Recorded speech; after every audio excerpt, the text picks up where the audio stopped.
अस्सलाम वालेकुम। आज हम बात करेंगे थॉमस हार्डी के बहुत ही ज़्यादा famous novel Tess of the d'Urbervilles की। थॉमस हार्डी का ये नावल 1891 में 3 वॉल्यूम्स में पब्लिश हुआ और फिर 1892 में ये सिंगल वॉल्यूम में पब्लिश हुआ।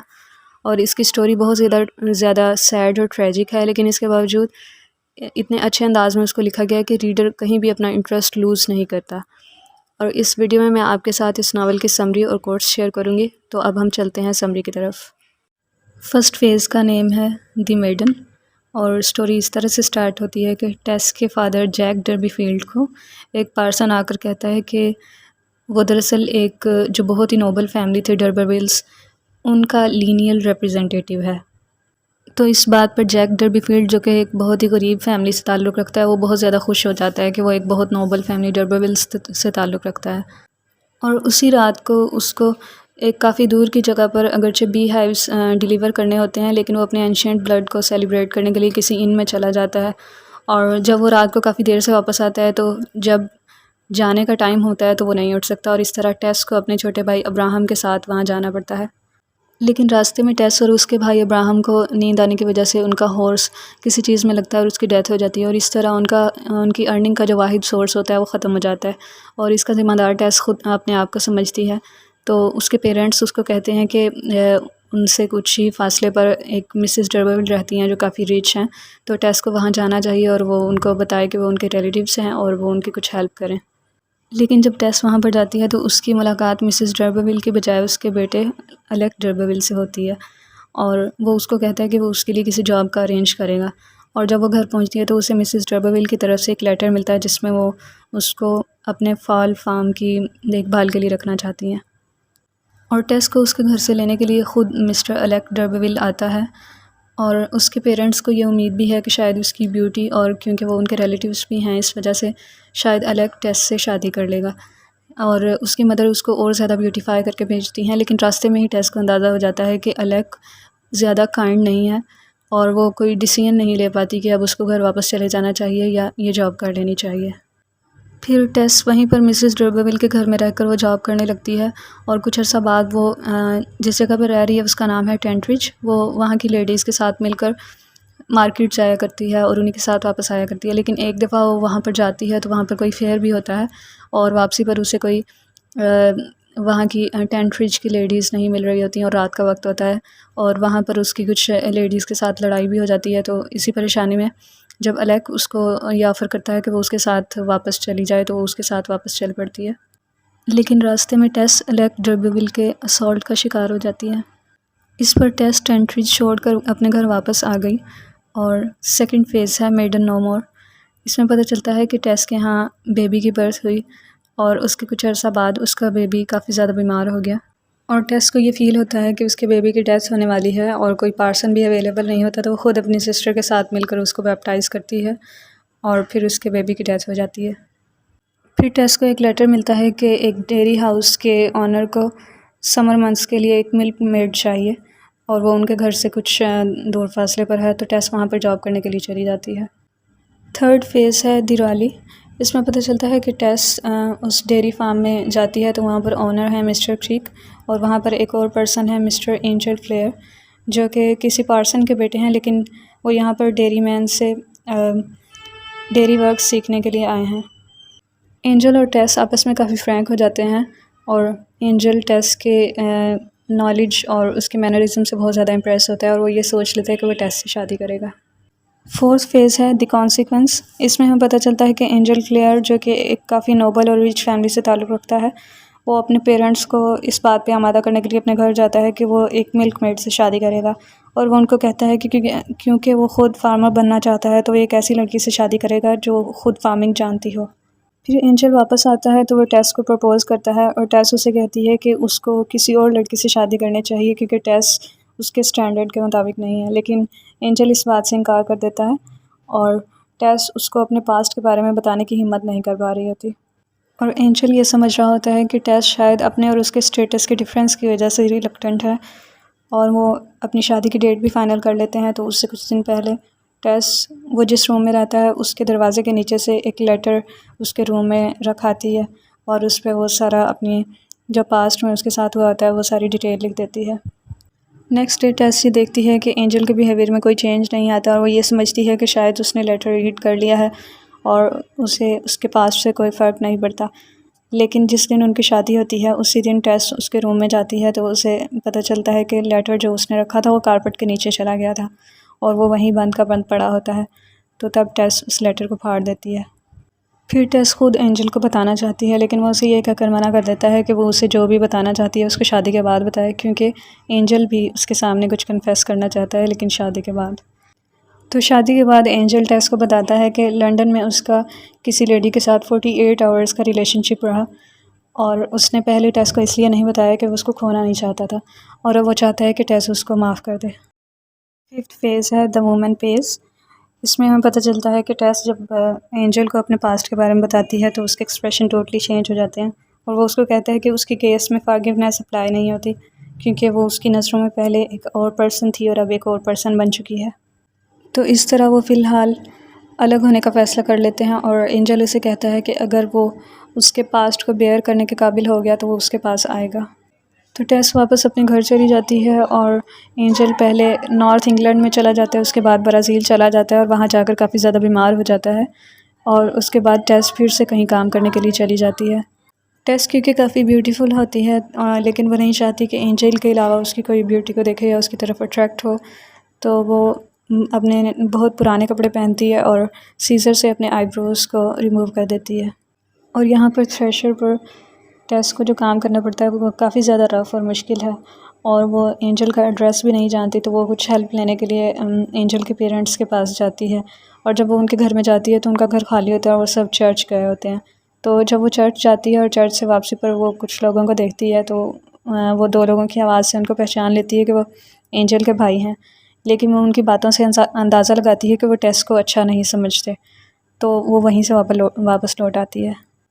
वापस जाते हुए टेस रास्ते में किसी प्रीचर की आवाज़ सुनती है और वो काफ़ी इम्प्रेस होती है, लेकिन जब वो देखती है कि वो प्रीचर एलेक टर्बरविल है तो वो काफ़ी ज़्यादा हैरान रह जाती है कि वो लोगों को प्रीच कर रहा है।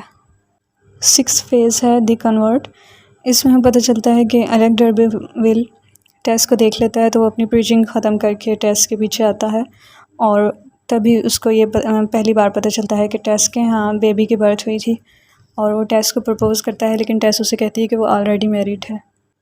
टेस जहाँ पर काम कर रही है एलेक वहाँ पर बार बार आता है और टेस इस बात पर काफ़ी डिस्टर्ब भी रहती है क्योंकि वो नहीं चाहती कि एलेक वहाँ पर आए और एलेक प्रीचिंग भी छोड़ देता है और वो उसको कहता है कि जो भी उसका हस्बैंड है वो उसके पास नहीं है, लेकिन एलेक उसको प्रोटेक्ट करना चाहता है और उसकी हेल्प करना चाहता है, हार्डशिप्स में उसकी मदद करना चाहता है और वो कहता है कि अगर टेस उसकी बात मान ले तो वो उसके पेरेंट्स और सिस्टर्स की हेल्प करेगा। इस पर टेस एंजल को एक लेटर लिखती है और वो उसके पेरेंट्स की तरफ भिजवाती है कि वो उसको एंजल को भिजवा दें और उसमें वो लिखती है, can you not come to me now at once before anything terrible happens. फिर टेस की सिस्टर उसको ये बताने आती है उसके फ़ादर और उसके मदर दोनों बहुत ज़्यादा बीमार हैं और जब वो घर पहुंचती है तो उसके फ़ादर की डेथ हो जाती है। और फिर जिस घर में टेस की फैमिली रह रही होती है वहाँ का कॉन्ट्रैक्ट ख़त्म हो जाता है तो उनको कह दिया जाता है कि वो ये घर खाली कर दें क्योंकि उनकी फ़ैमिली को वहाँ के लोग अच्छा नहीं समझते तो उनको कहीं और शिफ्ट होना पड़ता है। तो अब वो नया घर तो नहीं ले सकते, लेकिन टेस को ये उम्मीद है कि शायद एंजल आ जाए, तो वो किंग्सवेयर में कुछ रूम्स रेंट पे लेती है और वहाँ वो चाहती है कि वहाँ जाकर वो रहें और एंजल का वेट करें। लेकिन जाते हुए रास्ते में उसे एलेक मिलता है और वो कहता है कि वो चाहे तो उसके घर में शिफ्ट हो सकते हैं और वो उसके छोटे बहन भाइयों को स्कूल में भी एडमिशन दिलवा देगा। टेस इस बात पर इनकार कर देती है, लेकिन जब वो लोग किंग्सवेयर पहुंचते हैं तो वहाँ पर जाकर उनको पता चलता है कि उनका लेटर आने में देर हो गई और जो रूम्स वो चाहते हैं वो उनको नहीं मिल सकते, तो वो और जगह पे वहीं कोई और अकोमोडेशन ढूंढने की कोशिश करती हैं लेकिन उन्हें वो भी नहीं मिलती, तो आखिरकार वो अपना सामान लेकर रास्ते में ही बैठ जाते हैं। फिर वहाँ पर भी एलेक टर्बरविल आ जाता है और वो दोबारा से अपनी ऑफ़र टेस के सामने रिपीट करता है। सेवंथ फेज़ है फुलफिलमेंट। इसमें हमें पता चलता है कि एंजल वापस अपने घर आ जाता है और उसके व्यूज़ भी टेस के बारे में चेंज हो चुके होते हैं कि उसका पास्ट उसके लिए मैटर नहीं करता लेकिन प्रेजेंट मैटर करता है और वो काफ़ी ज़्यादा बीमार रहा होता है तो काफ़ी वीक भी हो जाता है और यहाँ पर आकर ही उसे टेस के लेटर्स भी मिलते हैं तो उसको अंदाज़ा होता है कि टेस किस तरह मुश्किलात से गुजरी है। फिर किसी तरह से वह टेस का एड्रेस पता करके जब वहाँ पहुँचता है तो देखता है कि टेस एक बहुत ही बड़े घर में और बहुत एक्सपेंसिव ड्रेस में होती है। और जब वो उसे देखती है तो वह कहती है कि इट इज़ टू लेट, और वो उसे बताती है कि वो अलग डर्बेविल के घर में रह रही है। एंजल ये सुनकर चला जाता है, लेकिन कुछ ही देर बाद उसके पीछे से टेस आती है और वो उसे कहती है कि वो अलग डर्बेविल का मर्डर करके आ गई है। यूँ टेस और एंजल लोगों से छुपते छुपाते अपना सफ़र शुरू करते हैं, और टेस एंजल को कहती है कि अगर उसे कुछ हो गया तो वो उसकी छोटी सिस्टर लीज़ा लू से शादी कर ले। फिर रास्ते में एक जगह टेस जब थक कर सो जाती है तो लोग उनको पकड़ लेते हैं और वो टेस को ले जाते हैं। और फिर लास्ट में एंजल और टेस की सिस्टर लीज़ा लू देखते हैं कि एक ब्लैक फ्लैग हवा में उड़ रहा है, जो इस बात की अलामत है कि टेस को कत्ल कर दिया गया है। अब मैं आपके साथ इस नावल में से कुछ कोट्स शेयर करूँगी। She felt that she would do well to be useful again, to taste a new sweet independence at any price. The past was past, whatever it had been. It was no more at hand. Whatever its consequences, time would close over them. They would all, in a few years, be as if they had never been, and she herself grasped down and forgotten. Meanwhile, the trees were just as green as before, the birds sang, and the sun shone as clearly now as ever. The familiar surroundings had not darkened because of her grief, nor sickened because of her pain. The thought of the world's concern at her situation was founded on an illusion. She was not an existence, an experience, a passion, a structure of sensations to anybody but herself. To all humankind besides, Tess was only a passing thought. Even to friends, she was no more than a frequently passing thought. If she made herself miserable, the living night and day, it was only this much to them. Ah, she makes herself unhappy. If she tried to be cheerful, to dismiss all care, to take pleasure in the daylight, the flowers, the baby, she could only be this idea to them. Ah, she bears it very well. She philosophically noted dates as they came past in the revolution of the year, the disastrous night of her undoing at Tentridge with its dark background of the chase, also the dates of the baby's birth and death, also her own birthday, and every other day individualized by incidents in which she had taken some share. She suddenly thought one afternoon, after looking in the glass at her fairness, that there was yet another day of greater importance to her than those, that of her own death, when all these charms would have disappeared, a day which lay sly and unseen among all the other days of the year, giving no sign or sound when she annually passed over it, but not the less surely there. When was it? Why did she not feel the chill of each yearly encounter with such a cold relation? She heard Jeremy Taylor's thought that some time in the future those who had known her would say, "It is the day that poor Tess Durbeyfield died," and there would be nothing singular to their minds in the statement of that day doomed to be her terminus in time through all the ages. She did not know the place in month, week, season, or year. Sometimes I feel I don't want to know anything more about it than I know already. The best is not to remember that your nature and your past doings have been just like thousands and thousands, and that your coming life and doings will be like thousands and thousands. I shouldn't mind learning why the sun do shine on the just and the unjust alike, she answered, with a slight quaver in her voice, but that's what books will not tell me. You and those like you take your fill of pleasure on earth by making the life of such as me bitter and black with sorrow. And then it is a fine thing when you have had enough of that to think of securing your pleasure in heaven by becoming converted. The beauty or ugliness of a character lay not only in its achievements but in its aims and impulses. Its true history lay not among things done but among things willed.